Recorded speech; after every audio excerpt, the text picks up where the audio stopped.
A permanência dos jovens no campo ainda é um desafio para as famílias e para o agronegócio. Dados do Censo Agropecuário apontam um envelhecimento dos trabalhadores rurais sem a reposição nas camadas etárias mais baixas. Essa também é a preocupação da Frente Parlamentar Mista da Agricultura Familiar, que defende a inserção do jovem no setor agrícola do país. Quem vai abordar o tema nesta edição do Palavra Aberta é o coordenador da frente, deputado Heitor Chu, do PSB do Rio Grande do Sul. Bem-vindo, deputado. Ok, obrigado, Regina. O que nós podemos ajudar essa gente? Sim, eu queria que o senhor falasse para a gente que mesmo com a tecnologia que nós temos hoje, ainda assim é difícil manter o jovem no campo? Na verdade, eu tenho 60 anos de idade. A minha juventude faz tempo que ficou para trás. E eu sou do tempo que se dizia, o jovem é o futuro. O jovem é o presente. Se a gente não tiver essa compreensão, nós já vamos começar mal. E o que é importante a gente ter claro quando nós falamos desse assunto? Quando eu estava lá na minha juventude, a gente tinha uma visão, olha, energia elétrica, um telefone. Hoje essas coisas já estão quase resolvidas na sua totalidade, com algumas exceções. O que o jovem quer hoje? Primeiro precisa ter renda. Se não tiver renda, ele sai, ele tem oportunidades na cidade, na empresa, na indústria, no comércio. O jovem ele quer ter acesso à tecnologia, porque ele precisa estudar. E aí eu te pergunto, o professor vai olhar assim, esse aluno que mora lá no interior, eu não vou dar a matéria pesquisar na internet porque não tem. Que mora na cidade vai pesquisar. Não, o professor vai tratar os dois igual. E aí o que o jovem lá do interior faz se não tem a ferramenta? Ele vai acabar migrando para a cidade. Então nos faltam essas coisas de infraestrutura. Eu estive essa semana num encontro da CONTAG, da Juventude Agrária do Brasil. O que eu mais ouvi é o seguinte, acesso à terra, educação no campo, crise hídrica, habitação rural, telefonia, energia elétrica, internet e crédito rural. Isto é o que hoje está caindo de maduro, que se ou a gente nas políticas públicas consegue, Regina, colocar isso à disposição da juventude, ou ele vai arrumar suas malas, vai vir para a cidade, onde ele vai poder estudar, vai certamente se empregar e vai deixar o campo. E aí vem aquilo que você disse na abertura do programa.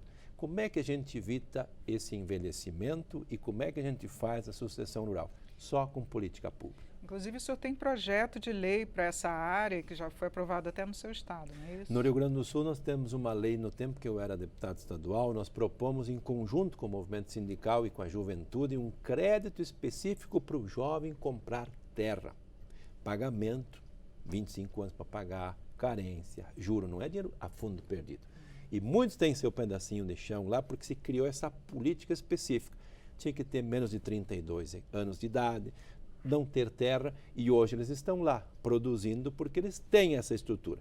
E aqui na Câmara nós temos um projeto também que a gente fala de regularização das terras, porque não é regularização fundiária. O avô tinha a escritura da terra. É até bom o senhor explicar essa diferença de regularização das terras e a fundiária. Pois é, o fundiário é meio terra devoluta, terra indígena, aí todo mundo acha que pode tudo, tem poceiro, meeiro, arrendatário, tem de tudo. Nós estamos falando da regularização das terras que o avô tinha escritura, ele foi morar no céu, ficou para os filhos, mas eles não tiveram dinheiro para pagar o ITBI e tudo mais que precisava. Eles são os donos da terra, mas o papel, o documento, eles não têm. Com isso, eles estão fora do crédito rural, fora do PRONAF, fora da política pública, e nós queremos regularizar isso para que essas terras que já estão escrituradas possam passar então para os filhos, para os netos, e eles começar também a ser um ator dentro do projeto do crédito rural, conseguir financiamento, comprar os maquinários, equipamentos e produzir um pouco mais, um pouco melhor, aumentar a produção e produtividade. Agora, a extensão rural, ela tem atuado, no caso, para incentivar o jovem a aprender como lidar com a terra? Tem, mas vamos deixar claro que a extensão rural no Brasil, até Fernando Collor de Mello, era uma coisa, e de lá para cá passou a ser outra. Poucos estados conseguiram manter aquele sistema, quando a gente fala assistência técnica e extensão rural. São duas coisas que levam pesquisa no campo, que fazem o desenvolvimento rural. Alguns estados hoje ainda têm assistência técnica de extensão rural por convênio que a prefeitura paga a cota, contrata técnico. Muitas cooperativas têm seu quadro próprio. Então, nós não podemos falar apenas de assistência técnica de extensão rural pública. Aqui tem muita gente trabalhando, inclusive o movimento sindical. Tem sindicato que, em vez de contratar alguém para trabalhar no balcão do sindicato, para encaminhar benefício de aposentadoria, contrata um técnico para fazer os projetos do crédito rural, do crédito fundiário, para a sua categoria. Então, esse é um tema importante, mas que ultimamente nós vimos que a assistência técnica oficial ela deu uma encurtada muito significativa. Agora, a gente está falando da agricultura familiar, Perfeito. mas também tem o agronegócio, o grande agronegócio.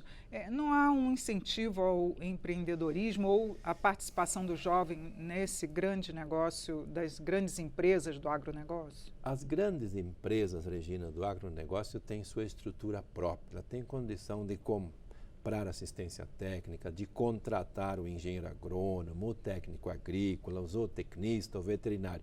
Agricultor familiar que tem 10 hectares de terra, ele não tem essa condição. Então precisa o quê? Política pública. Ou o município ajuda, ou o sindicato, ou a cooperativa, ou o governo, para poder ter esse profissional que não vai estar à disposição de um proprietário, mas de muitos que têm pequenas áreas para poder orientar na questão da tecnologia, do uso dos fertilizantes de maneira correta, enfim. Ninguém cai do céu sabendo tudo. Tem que aprender. E as regiões do país são muito diferentes. Nós temos no sul uma época para plantar, mas não é a mesma do Nordeste. A agricultura familiar no centro do país é totalmente diferente do Norte. Então, cada realidade tem as suas peculiaridades e, portanto, nós precisamos olhar política pública nesse viés. E, nesse caso, a extinção do Ministério do Desenvolvimento Agrário faz muita falta porque era quem pensava a política como um todo para esse segmento que hoje nós não temos mais. E as cooperativas agrícolas não têm funcionado nesse sentido? Tem, e tem salvado muito agricultor. Eles têm, inclusive, as cooperativas de produção antecipado fertilizantes, insumos, sementes, assistência técnica, extensão rural, para que o agricultor possa, em vez de ele fazer um financiamento, ele toma esse financiamento de forma direta, inclusive, para devolver na safra e que tem sido cada vez mais difundido, em especial onde o cooperativismo é maior, mais forte, mais organizado. E aí entra o sistema Sicredi, Sicobi e Cressol com muita força e estão de parabéns pelo que fazem junto com as cooperativas de produção.